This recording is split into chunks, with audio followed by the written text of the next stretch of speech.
एक महत्त्वाची बातमी आहे। प्रशांत जगताप यांनी पुणे शहराध्यक्षपदाचा राजीनामा दिलाय। राजीनामा प्रस्ताव दिल्यानंतर पवारांची भेट ते घेणार आहेत। शरद पवारांना भेटण्यासाठी त्यांनी बोलावलेलं आहे। जगताप यांनी ही माहिती दिली। तर शरद पवारांनी आपल्याला भेटण्यासाठी बोलावलं असल्याची माहिती जगताप देत आहेत। अधिक माहिती या संदर्भात घेणार आहोत। आमचे प्रतिनिधी रोहन कदम सध्या आपल्या सोबत जोडले गेले आहे। रोहन, यानंतर जगताप यांची भूमिका नेमकी काय असेल?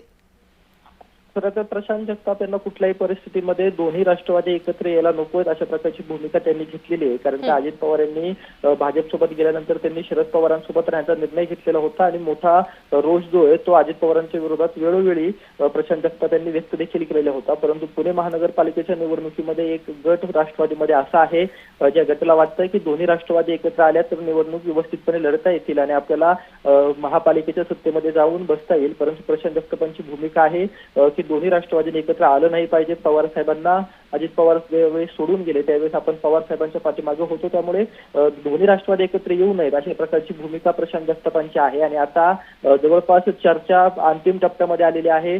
दोन्ही राष्ट्रवादी एकत्र येण्यासाठी काही नेत्यांकडून बैठका घेतल्या जात आहेत। काल देखील राष्ट्रवादीच्या शरद पवारांच्या पक्षाकडून वंदना चव्हाण असेल, विशाल तांबे असतील, अंकुश ठाकरे असतील यांनी जी आहे ती सुभाष जगताप जे काही शहराध्यक्ष आहेत अजित पवारांच्या राष्ट्रवादीची यांची भेट घेतलेली होती। त्यांच्यासोबत चर्चेचा प्रस्ताव ठेवलेला होता। त्यामुळे हे दोन्ही राष्ट्रवादी एकत्र येण्याचा आता जवळपास अंतिम ठरलेलं आहे। त्यामुळे प्रशांत जगताप जे आहे ते नाराज आहेत आणि त्यांनी पक्षाच्या शहराध्यक्षपदाचा राजीनामा देण्यावरती भूमिका घेतलेली आहे। त्याच पार्श्वभूमीवरती शरद पवारांना ते आज थोड्या वेळामध्ये मुंबईमध्ये भेटणार आहेत। शरद पवारांनी त्यांना भेटायला बोलवलंय। त्यामुळे शरद पवार त्यांची मनधरणी करतायत का, राजीनामा देण्यापासून त्यांना थांबवतायत का आणि आगामी निवडणुकीमध्ये ज्या पद्धतीने दोन्ही राष्ट्रवादी जर एकत्र आल्या तर राजकीय विश्रांती जी आहे ती घेणार असेल त्यांनी सांगितलं होतं, राजकारण थांबवणार असेल सांगितलं होतं।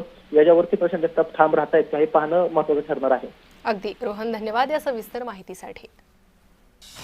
तर राजीनामा प्रस्ताव दिल्यानंतर पवारांची भेट जगताप घेणार आहे। आता शरद पवारांच्या भेटीनंतर जगताप आपला निर्णय बदलतात का त्याकडे लक्ष लागलेलं आहे। शरद पवार जगतापांची मनधरणी करणार का आणि त्यांना थांबवणार का याकडे लक्ष लागलेलं आहे। त्यासोबतच या राजीनाम्यानंतर आणि जर शरद पवारांची साथ ते सोडत असतील तर त्यानंतर ते कोणता नवा राजकीय निर्णय घेणार हे देखील पाहणं महत्त्वाचं राहणार आहे। तर पुण्यातील राजकीय समीकरण बदलतायत।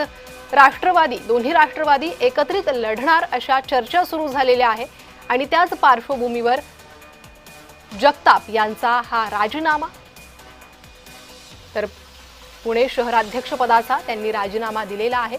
शरद पवारांनी भेटण्यासाठी बोलवलेलं आहे अशी माहितीही जगताप यांनी स्वतः दिली। त्यामुळे आता शरद पवार यांच्या भेटीनंतर प्रशांत जगताप नेमका काय निर्णय घेतात हे पाहणं महत्त्वाचं असणार आहे।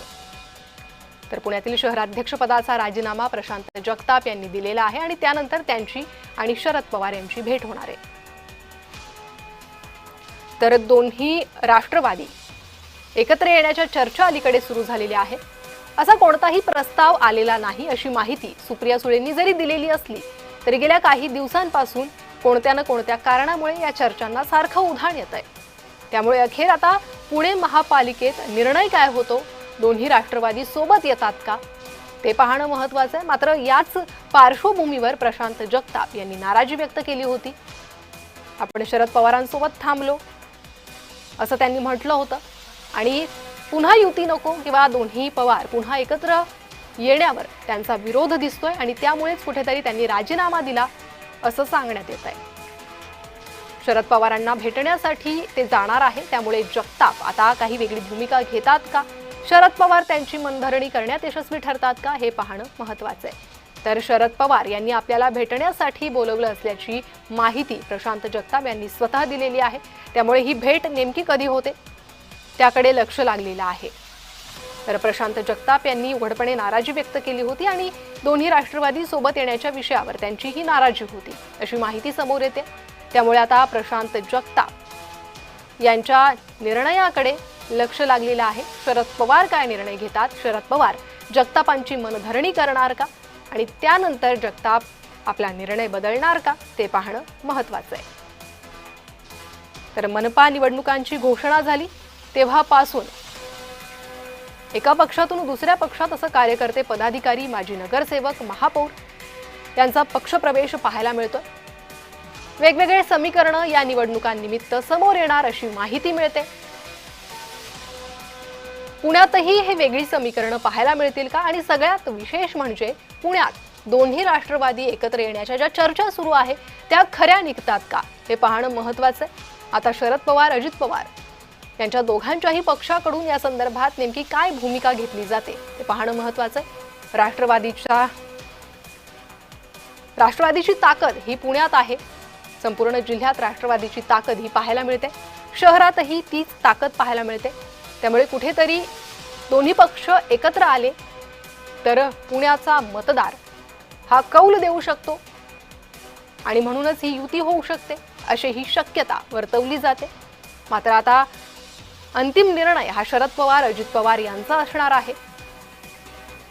त्यामुळे जेव्हा राष्ट्रवादीमध्ये आता फूट पडल्याचं पाहायला मिळतंय, ती दरी पुणे मनपाच्या निमित्तानं भरून निघणार का हे पाहणं महत्त्वाचं आहे. तर नगरपालिका, नगरपरिषदा, नगरपंचायती या ठिकाणीही आपण विविध समीकरणं पाहिलेली आहेत, विविध राजकीय समीकरणं पाहिलेली आहेत.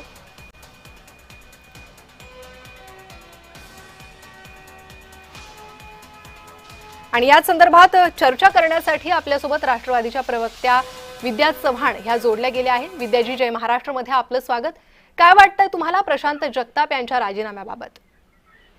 नाही, प्रशांत जगतापांनी राजीनाम्याची तयारी दाखवली आणि त्यांनी म्हटलं की पुन्हा या दोन राष्ट्रवादी एकत्र असणार तर मला राहणं शक्य नाही. परंतु मला नंतरची बातमी कळलेली आहे की ते साहेबांच्या भेटीला मुंबईला येत आहे आणि निश्चितच प्रत्येक निवडणुकांमध्ये काही ना काही घडामोडी होत असतात. तशाच प्रकारचं हे झालेलं आहे. परंतु प्रशांत जगताप भावनिक होऊन जर राजीनामा देत असतील तर मला असं वाटतं त्यांनी पूर्णपणे विचार करावा. कारण भाजप जरी राष्ट्रवादीच्या सोबत असलं तरी पुणे आणि पिंपरी चिंचवडमध्ये भाजपने अजितदादांची साथ द्यायचं नाही असं ठरवलेलं आहे. त्यामुळे तिथे वेगळी समीकरणं होऊ शकतात. परंतु दोन्ही राष्ट्रवादी एकत्र येतील की नाही, त्यांनी काय निर्णय घेतलाय हे फक्त मीडियामध्ये चॅनलवरती बघायला मिळतंय. परंतु प्रत्यक्षात पक्षांचा निर्णय काय आहे ते आमचे वरिष्ठ नेते असतील, आमचे अध्यक्ष असतील, आमच्या सुप्रियाताई आहेत, अजितदादा हे मिळून ठरवतील ना. त्यामुळे त्याच्यावर आत्ताच काही प्रतिक्रिया देता येणार नाही. पण मला असं वाटतं प्रशांत जगताप मुंबईला आलेले आहेत, साहेबांची भेट घेऊन ते त्यांचा निर्णय काय आहे ते कळवतील. विद्याताई, मात्र माध्यमांनी सांगण्याआधीच प्रशांत जगताप जेव्हा म्हणतायत की दोन्ही राष्ट्रवादी सोबत आली तर त्यांना अडचण आहे आणि त्यावर जर ते राजीनामा देत आहेत तर ही चर्चा खरी तर सुरू तेव्हापासूनच झाली असं म्हणावं लागेल. नाही, चर्चा अनेक होत असतात. निवडणुका जवळ आल्या की समीकरण बदलताना आपण बघतो. आता राज ठाकरे आणि उद्धव ठाकरेंविषयी पण अनेक चर्चा होत आहेत. ह्या चर्चा मीडिया करत असतं. मीडियाला रोज काही ना काही मीडिया नाही ताई, संजय राऊतांनी हे विधान केलेलं आहे. काय विधान केलं? की दोघं भाऊ एकत्र येत आहेत, फक्त अधिकृत घोषणा बाकी आहे. त्यामुळे या चर्चा नाही म्हणता येणार, अधिकृत घोषणा होणार असंही म्हणतात. त्याला आता किती महिने झाले, चर्चेची गुऱ्हाळ चाललीच आहेत ना. त्यामुळे आता कुठेतरी अजितदादा आणि साहेब जर काही एकत्र आले तर असं काही होईल किंवा प्रशांत जगताप राजीनामा देतील. पण त्यामुळे प्रशांत जगताप यांचा राजीनामा आता त्यानंतर शरद पवार मनधरणी करणार का आणि प्रशांत जगताप थांबतात का हे पाहणं महत्वाचं आहे. धन्यवाद तुम्ही दिलेल्या सविस्तर प्रतिक्रियेसाठी. तर राष्ट्रवादी शरद पवार पक्षाचे प्रदेशाध्यक्ष शशिकांत शिंदे हे देखील आपल्यासोबत सध्या चर्चेसाठी जोडले गेले आहे. शशिकांतजी, जय महाराष्ट्रमध्ये आपलं स्वागत. काय वाटतंय प्रशांत जगताप यांच्या राजीनाम्यानंतर पक्षात काय घडामोडी होत आहेत? माझ्याकडे अजूनपर्यंत कुठल्याही प्रकारचा त्यांनी राजीनामा पाठवलेला नाही. काल आमची चर्चा चालली होती. त्या चर्चेमध्ये पुण्यामध्ये ज्या पद्धतीने भाजपने अनेक लोकांना पक्ष प्रवेश केल्यानंतर आता ही लढाई जी आहे शेवटी कोणाच्या वैयक्तिक मतापेक्षा पक्ष आणि निवडून येण्याच्या बाबतीमधले जे काही आराखडे असतात त्याला फार महत्व असतं. मला वाटतं की त्या संदर्भामध्ये मतमतांतर होऊ शकतं. मला वाटतं काही लोकांना वाटतं महाविकास आघाडी आणि अजितदादा गटावर राहावं की नाही राहावं. काही लोकांना, बऱ्याच लोकांनी, परवाच्या दिवशी पुण्याला गेलो होतो, सविस्तरपणे सर्व कोर कमिटीची बैठक घेतली होती. त्यामध्ये बहुतांश लोकांचं म्हणणं होतं की आता ह्या अशी पद्धत सुरू झालेली आहे तर आपण एकत्र सगळे आले पाहिजे. त्यामध्ये शिवसेनेच्या लोकांशी पण प्राथमिक चर्चा झालेली होती, काँग्रेसच्या चर्चा झाल्या होत्या आणि हे सगळे एकत्र यावं अशा प्रकारची भूमिका घेऊन आपण चालण्याचा प्रयत्न केलेला आहे. त्यामध्ये अजून आपले प्रस्ताव दिल्यानंतर समोरून एकमताने व्यवस्थितपणे आघाडीच्या संदर्भातून सन्मानजनक अशा प्रकारच्या मार्ग किंवा तिथल्या जागा मिळाल्या तर पुढचा निर्णय होईल. मला वाटतं की लगेच एकदम हे करण्याच्या बाबतीत प्रतिक्रिया देण्याच्या जी शशिकांतजी, त्यामुळे आता पुढचा निर्णय प्रशांत जगताप काय घेतात, शरद पवार काय घेतात त्याकडे लक्ष आहे. धन्यवाद तुम्ही दिलेल्या या सविस्तर प्रतिक्रियेसाठी. आणि याच संदर्भात बोलण्यासाठी स्वतः प्रशांत जगताप आपल्यासोबत जोडले गेले आहे. त्यांनाच कारण विचारूया, नेमकं कारण काय. प्रशांत जगतापजी, जय महाराष्ट्रमध्ये आपलं स्वागत.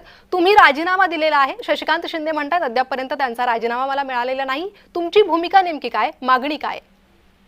या संदर्भात मी पुन्हा एकदा सांगतो, मी कुठल्याही प्रकारे या ठिकाणी राजीनामा पत्र मान्य शशिकांत शिंदे साहेबांकडे दिलेलं नाही. पण मी काल जो काही प्रस्ताव ठेवलाय त्या संदर्भात त्या प्रस्तावाची चर्चा जाहीरपणाने मला करता येणार नाही. पण आता सन्मान्य शशिकांत शिंदे साहेब असतील किंवा सन्मान्य सुप्रियाताई सुळे जे माझे नेते आहेत यांच्याशी माझी फोन कॉलवर सकाळी चर्चा झाली आणि या संदर्भात सविस्तर चर्चा करायला मी आता मुंबईला रवाना झालेलो आहे. मी वाटेत आहे.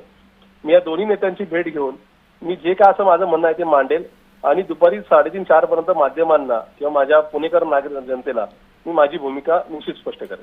बरं प्रशांतजी, मग जर शरद पवारांनी तुम्हाला थांबवलं तर पक्षात थांबाल का, राजीनामा मागे घ्याल का? नाही, आता या संदर्भामध्ये शेवटी पक्षाची काही चौकट असती ती चौकट ओलांडायची नसते.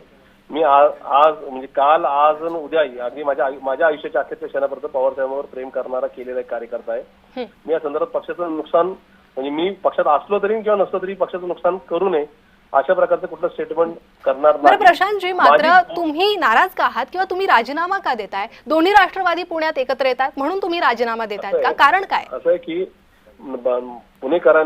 पुणेकरांनी लोकसभा असेल किंवा विधानसभा निवडणुकीत आम्हाला एक प्रमुख विरोधी पक्ष म्हणून मतदान केलेलं आहे, ज्याच्यामध्ये सन्मान्य अजितदादा हे आमच्या विरोधामध्ये लोकसभेला विधानसभेला महायुतीचे घटक म्हणून आलेले आहेत.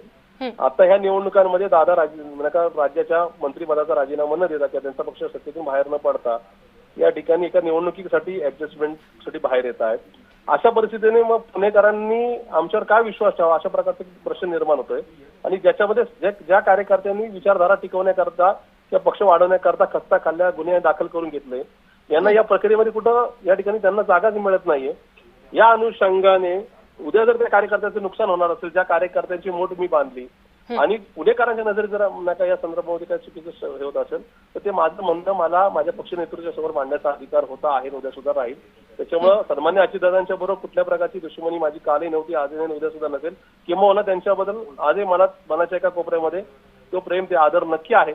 फक्त माझा हा निर्णय एक विचारधारेच्या संदर्भातला आहे आणि कार्यकर्त्यांच्या अस्तित्व आणि एकूणच पुणे शहरातला विरोधी पक्षाचा एक जो स्पेस राष्ट्रवादी काँग्रेस पार्टी शरदचंद्रजी पवार पक्ष म्हणून आहे तो न संपण्याकरताचा हा घेतलेला निर्णय असं मला वाटतं. पण अर्थात हा निर्णय कुठलाही नाही, सन्मान्य सुप्रिया त्यांच्यावर चर्चेनंतरच माझा योग्य निर्णय मी जाहीर करेन. जी प्रशांतजी, धन्यवाद तुम्ही दिलेल्या या सविस्तर प्रतिक्रियेसाठी.